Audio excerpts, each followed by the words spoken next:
आप सभी को मेरा प्रणाम, नमस्कार, जय श्री राम। स्वागत है आप सभी का अपने इस यूट्यूब चैनल पर। तो इस वीडियो में हम लोग बात करने वाले हैं जूनियर अकाउंटेंट 2024 के बारे में कि स्टे है अथवा नहीं, इसकी सच्चाई क्या है और सटीक और सही अंतिम कट ऑफ और याची की जीत, आंसर की वापस एक और स्टे और 30 अंक नहीं बढ़ेंगे, ओबीसी कट ऑफ 600 प्लस होगी। इस श्रेणी में होगी फाइनल कट ऑफ में सबसे अधिक वृद्धि। तो इन सब चीज़ों के बारे में हम लोग वन बाय वन बात करने वाले हैं। आगे बढ़ने से पहले आपसे मेरी रिक्वेस्ट है कि अगर आप चैनल पर नए हो, पहली बार आपने विजिट किया तो राजस्थान की तमाम भर्तियों की लेटेस्ट अपडेट और करंट अफेयर के लिए चैनल को जरूर सब्सक्राइब करना और वीडियो को लाइक करना। आप चाहो तो मेरा टेलीग्राम ग्रुप ज्वाइन कर सकते हो, लिंक मैंने डिस्क्रिप्शन बॉक्स में दे रखा है। हम बढ़ते हैं फिलहाल आगे। तो जैसा कि फ्रेंड जो आंसर की वाला मैटर है, लोग कमेंट कर रहे हैं कि भर्ती पर स्टे है या नहीं है। अगर फ्रेंड्स देखा जाए, ठीक है, अगर आप पूरी तरह चीज़ें देखोगे तो आपको ये पता लग जाएगा फ्रेंड्स कि फिलहाल भर्ती के ऊपर डायरेक्टली कोई भी स्टे नहीं है। डायरेक्टली मतलब ऐसा कोई भी माननीय न्यायालय का आदेश नहीं है जिसकी वजह से आपकी भर्ती पर स्टे हो। ठीक है, सीधे सीधे तौर पर आप कह सकते हो कि फिलहाल आपकी भर्ती पर किसी तरह का कोई भी स्टे नहीं है। अधीनस्थ बोर्ड चाहे तो फाइनल रिजल्ट भी निकाल सकता है और उसके बाद में जो ज्वाइनिंग वाला प्रोसेस है वो भी कंप्लीट कर सकता है।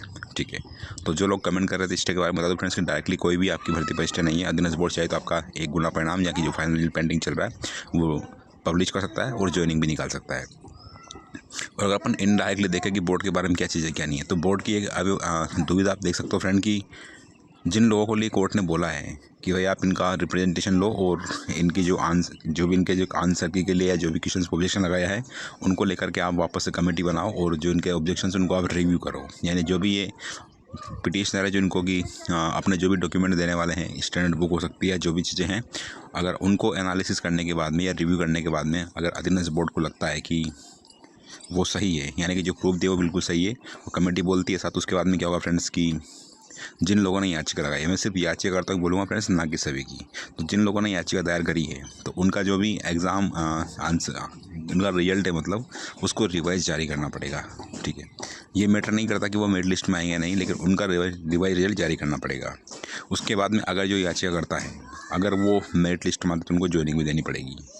तो अधीनस्थ बोर्ड के सामने प्रॉब्लम ये है फ्रेंड्स कि अगर वो लोग मेरिट लिस्ट में आएंगे तो उनके लिए उसके पास में सीटें बचेगी नहीं। अगर अधीनस्थ बोर्ड फिलहाल अगर जो आपकी वैकेंसी है इसका जो एक गुना परिणाम निकाल देता है, ठीक है, एक गुना परिणाम के बाद में आपको पता फ्रेंड्स कि फिर ज्वाइनिंग का प्रोसेस कंप्लीट हो जाएगा। यानी कि अगर सभी चीज़ें ऐसी रही तो दिसंबर के अंत तक आपकी ज्वाइनिंग हो जाएगी।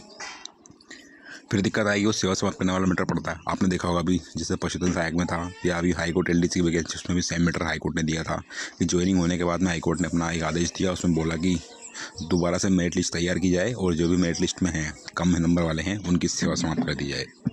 तो ऐसा आपके केस में भी हो सकता है अगर ज्वाइनिंग बेल होती हो तो। लेकिन एक बार सेवा में जाने के बाद में थोड़ा हटाना अच्छी बात नहीं है एक तरह से। तो अधीनस्थ बोर्ड के लिए अपनी ये दुविधा मान सकते हो कि वो किसको ज्वाइनिंग दे किसको ना दे। तो मुझे लगता है फ्रेंड्स वो ये है कि अधीनस्थ बोर्ड पहले इनका रिवाइज रिजल्ट जारी करेगा, इसके बाद में अगर ये लोग मेरिट लिस्ट में आते हैं तो फिर इनका रिजल्ट दोबारा से आएगा, मतलब दोबारा से आपको 2 गुना कट ऑफ देखने को मिल सकती है। ठीक है, उसके बाद में आपकी फाइनल मेरिट लिस्ट आएगी और उसके बाद में फाइनल मेरिट लिस्ट के बाद में आपकी ज्वाइनिंग होएगी। लेकिन अगर अधीनस्थ बोर्ड चाहे तो ऐसा भी कर सकता है कि जो सिंगल बेंच का फैसला जैसा लेवल 2 में किया था, सिंगल बेंच के फैसले को डीबी में चैलेंज कर सकता है।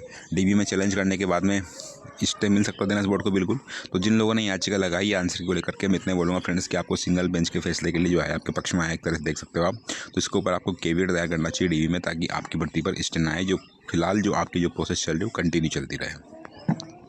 आप चाहो तो अपने वकील से या जो भी लीगल लोग हैं उनसे आप इसके बारे में इंक्वायरी कर सकते हो कि केवियट लगाना कितना सही है।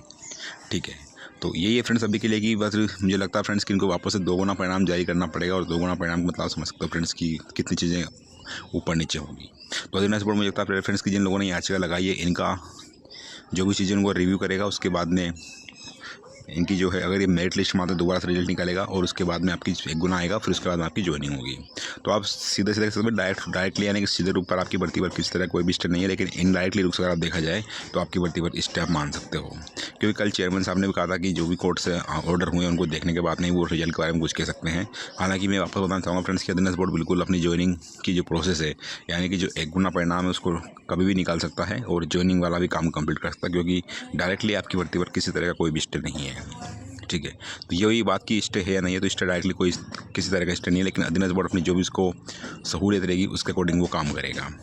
बात करते हैं कि 30 अंक बढ़ेगा नहीं, तो बता दो फ्रेंड्स हम आपको कि किसी भी कैटेगरी में जो आपकी 2 गुना कट ऑफ आई है उसमें 30 अंक बढ़ने की संभावना 0% है, क्योंकि 30 अंक अपने आप में एक बहुत बड़ा मैटर होता है। ठीक है, लोग बोल रहे हैं कि 3% का मतलब 27 मार्क्स आ रहे हैं तो बढ़ जाना चाहिए। तो बता दो फ्रेंड्स कि आपके एग्जाम में निगेटिव मार्किंग थी और साथ ही साथ निगेटिव मार्किंग के साथ साथ आपकी डेसिमल के बाद में 4 डिजिट तक आपका स्कोर दे रखा है, यानी दशमलव के बाद में आपका जो स्कोर है वो 4 संख्या तक दिया हुआ है। ठीक है, तो आप मान सकते हो कि 4 अंक की सबसे बड़ी संख्या होती है 9,999। अगर एक डेसिमल पर भी एक बंदा भी मिलेगा आपको, या 100 पर भी एक मिलेगा, तब भी आप समझ सकते हो फ्रेंड्स कि कितने लोग ऊपर नीचे होंगे। तो 30 नंबर तो बढ़ने की सवाल पैदा ही नहीं होता। ये जो लोग 30 नंबर बढ़ा रहे हैं ना, इनका एक बार 2 गुना कट ऑफ वाला वीडियो देखना कि इन्होंने 2 गुना कट ऑफ कितनी बताई थी और वास्तव में 2 गुना कट ऑफ कितनी गई है। मैंने जो मेरी वीडियो बनाई थी फ्रेंड्स, यानी कि जब आपका एग्ज़ाम होगा 11 फरवरी को, उस दिन जो मैंने वीडियो बनाई थी उसमें मैंने आपकी category wise expected cut off बताई थी कितनी कट ऑफ रह सकती है, और वो मेरी कट ऑफ 100% सही है। आप चाहो तो मेरा वो वीडियो देख सकते हो, उस वीडियो का लिंक मैंने डिस्क्रिप्शन बॉक्स में दे रखा है। ठीक है फ्रेंड्स, तो ये था अभी के लिए। बाकी जनरल कैटेगरी यहाँ पे कट ऑफ 590 के आसपास रह सकती है, ओबीसी में 580 से 85 के बीच में, और सबसे ज़्यादा वेरिएशन देखने को मिलेगा आपको वो जनरल कैटेगरी में, यानी कि सबसे ज़्यादा उछाल आया कट ऑफ में जनरल कैटेगरी में आएगा, उसके बाद में ओबीसी में, उसके बाद में ईडब्ल्यूएस में, फिर जनरल फीमेल, ओबीसी फीमेल और फिर ईडब्ल्यूएस फीमेल। ठीक है, बाकी जो एक्स सर्विस मैन है या एक्सपर्ट पर्सन की कैटेगरी में आपको ज़्यादा उछाल देखने को नहीं मिलेगा। तो ये था अभी के लिए फ्रेंड्स।